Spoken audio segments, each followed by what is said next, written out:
Okay, I'm back. We're just going to do it this way. I would say something's wrong with the phone, but I would say it's probably the operator. Okay, I would kind of wander back here a little bit in the woods. I saw a couple of neat things and I thought I was talking to you, but I'm not. Oh, look at the yaupon trees. They got growing their berries. And the Seminoles use that in their ceremonies when they're red. And it actually makes you throw up. So there was, when they gave it the name, they put vomitaria or something like that in the plant to try to discourage people from using the plant. Like I said, it is the highest amount of caffeine in North America, excuse me. I forget where I'm at. You know, my mouth gets ahead of my brain sometimes. You know, it's funny. My daddy used to tell me growing up, he said, son, one thing you got to remember, he said, whatever you do, don't let your alligator mouth get ahead of your hummingbird butt. It can cause some trouble. So I guess in that case, sometimes I do that. Well, I was looking at this place here because I had actually thought, it'd be a neat place to do some survivalist camping and stuff. As a kid, I spent a lot of time out in the woods. I had a few problems. I was depressed all the time. I get to the woods, I was no longer depressed. It would go away. It was like my go-to pill for depression.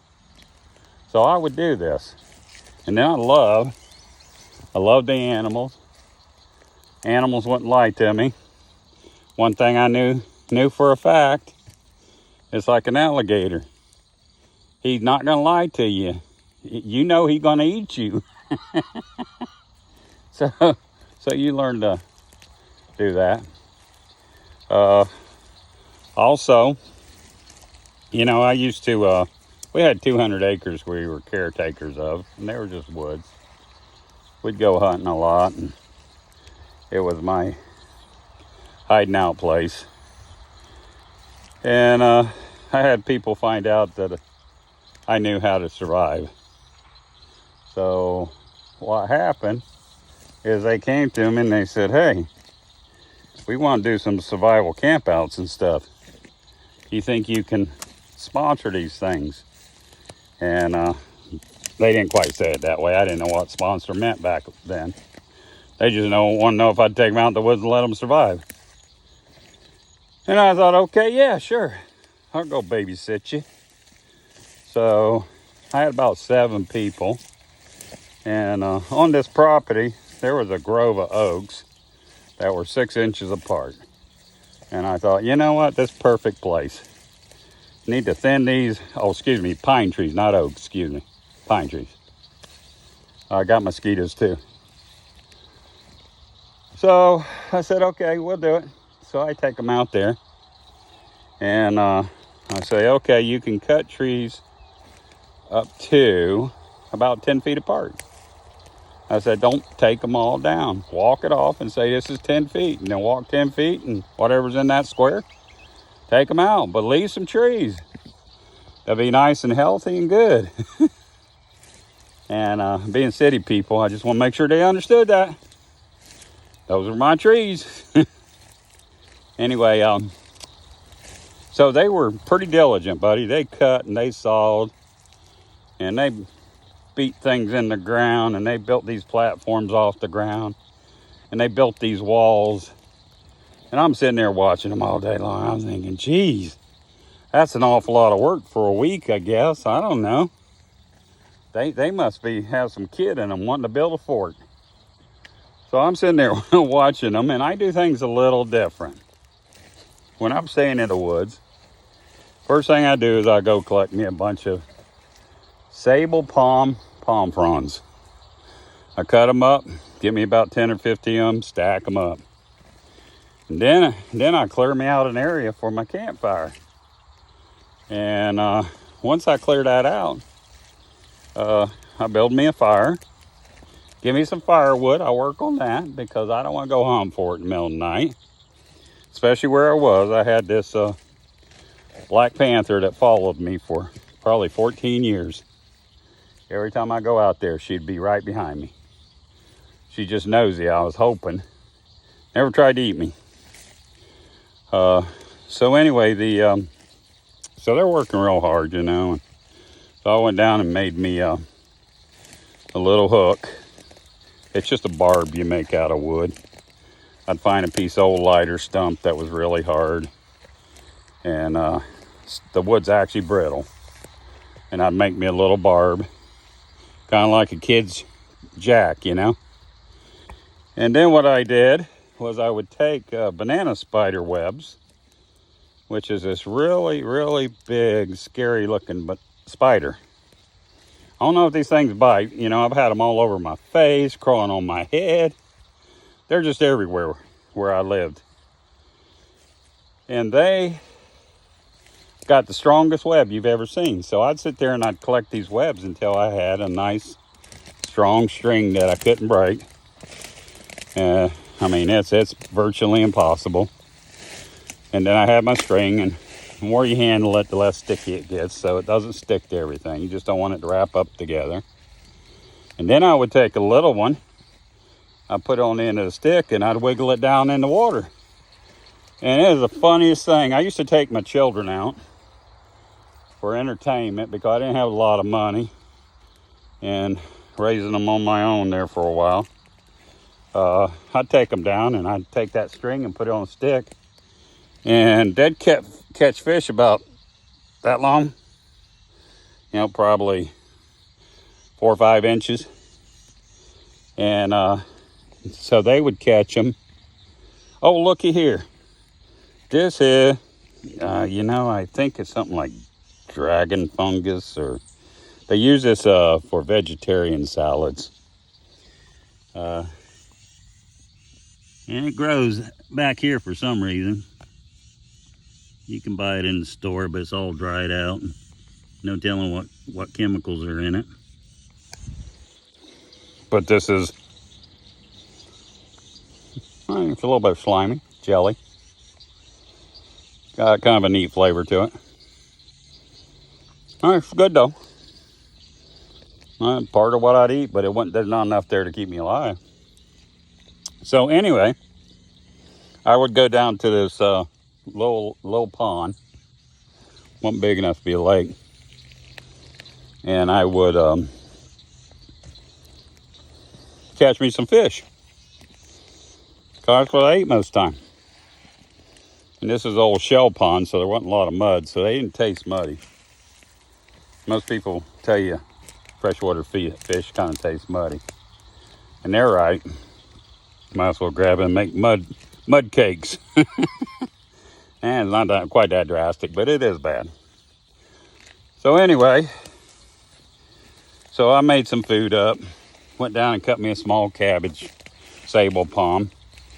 I cut it down with a pocket knife. There's a certain way you cut them, so I cut it down. And so I get all my food ready, you know. And here comes nighttime, you know. They got these nice shelters, man. These things are nice. And so it's starting to get dark, and I thought, you know, I'm going to cook before it gets dark. This is what I always do. So I'm sitting there cooking fish, and I'm cooking some cabbage, and I'd happen to find some quail eggs. And if you take the boot off the sable palm, where the stem comes off the tree, it's real wide, it's white, and it's soaking wet. So you take that and you put it on your fire. Well, it gets so cotton picking hot and steamy, you throw your eggs on there and it'll cook them darn eggs. And it won't burn up, and it's the neatest thing in the world. I mean, you gotta replace it every time, but if you don't have a pan, buddy, it works. So I sit there and I cook my quail eggs up. And then I had my fish and my swamp cabbage, and cabbage I just ate raw. I like salads, you know. So I'm sitting there and I got it all cooked up. And I'm sitting at my campsite. I got me some logs there to sit on. I got all the firewood I need. And these guys are kind of sitting over by their cabins a little bit. And that they built. They got everything kind of situated. And they got a fire going too. I mean, they knew how to start a fire. They're pretty good at it.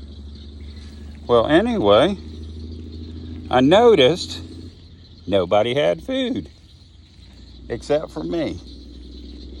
And I'm sitting here thinking, okay, I'm feeling guilty. You know, I raise kids. Boy, you don't want them kids to go hungry.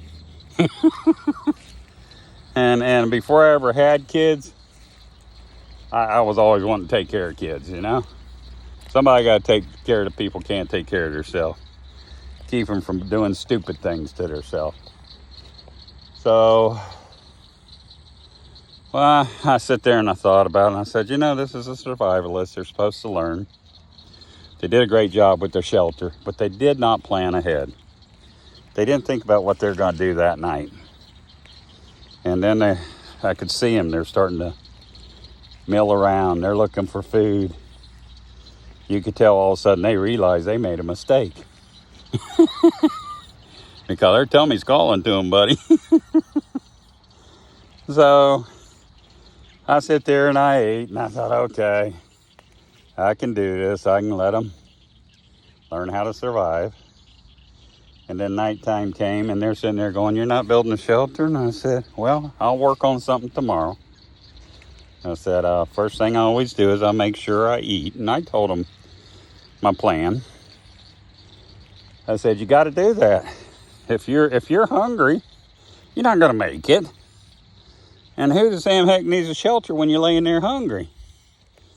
And I said, I got to protect myself against the mosquitoes. And I got to eat. And the one guy goes, oh, yeah, what do you do about mosquitoes? And I said, well, okay, I got my fire there. I got all them sticks. And you see those pine needles there? They're in like a little hole. Not too deep in case it rains. And then I take all them palm fronds and I stack them on that thing. And then I crawl underneath every single one of them palm fronds. And I said, if it's cold, I'll start a fire there.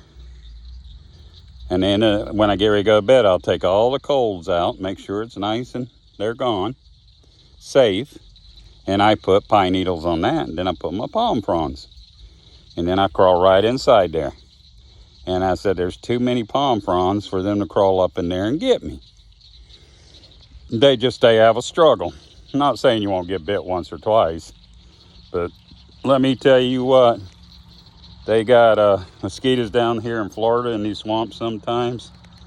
They've got to be the state bird. Them things are big.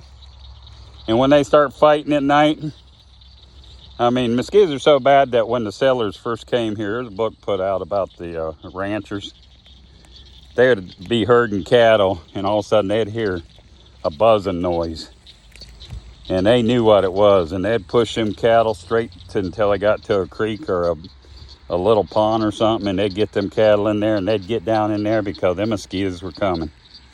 And it's easier to fight them off your face than to fight them off your whole body. And it's still like that in some places. I mean, we about poisoned the whole earth with pesticides, especially way back then when we used stuff we didn't know what we were using. But anyway, so I had a good meal. I crawled in there and I slept. I could hear these boys rustling all night long. Some of them went down fishing. And they don't have lights either, so this had to be interesting, especially since we had moccasins out there. And I told them, I said, you get bit, call me. I said, we'll do something for you. We'll at least make it comfortable while you're dying. No, I'm kidding. I had it set up so if something happened, I could get them to the hospital, you know. So anyway, I think about that sometimes, you know, when you get out there in life, you got to think of your priorities. And priorities sometimes not having that big 3,000 square foot house. you might better have a small place and make sure you can eat. That's like my wife and I. You know, we're fortunate we have more than a lot of people. We don't have a lot of cash on hand. But we have a place to stay. We have some tiny houses. We just got a camper. It's a gray wolf. We call it our Charlie house. I had a white wolf that accidentally got killed on the highway. I've been sad ever since. That was last year. So we call that the Charlie house. And then the fifth wheel we used to stay in that we don't anymore, that's our studio. So, and someday I'll show you all that stuff too. You can't put it all in one basket in one day, I guess. You won't have nothing to talk about. I gotta tell you one last thing and I'm gone. My wife, she was just looking at some of the vlogs I've made. And she goes, you know what? You can talk a lot. And it's like, really? She goes, yeah, you talk for 35 minutes. I said, well, baby, I'm getting old. I have a lot to say. I got to say it quick. Anyway, she was teasing me about that. And, you know, it's just being on the road wood carving. You talk to people all day long. End of the day, I'm so tired of talking. It's not even funny. So, yeah, I can talk. I've had fun in my life, and I have a lot of things I want to share with my kids and my grandkids. And I thought, you know, this is a pretty neat way to do it. And I'm getting to know everybody out there. I mean, this world's getting smaller. I got people in the Philippines. And my heart's there, buddy. I love them people. I got family there now. I got 5 brothers. I got aunts and uncles I never met. Someday I hope to meet them. And you know what? When I meet them, I know exactly what they're going to be like. They're the greatest people in the world. And my wife, she just really opened my eyes, because I used to think it's hard to find good people. But you know what? They're everywhere. We're all just looking for someone to care and love and think about us. And so I've been thinking about this, wanting to do it. I don't know if y'all can see them white birds out there. Yeah. They're just sitting out there eating away.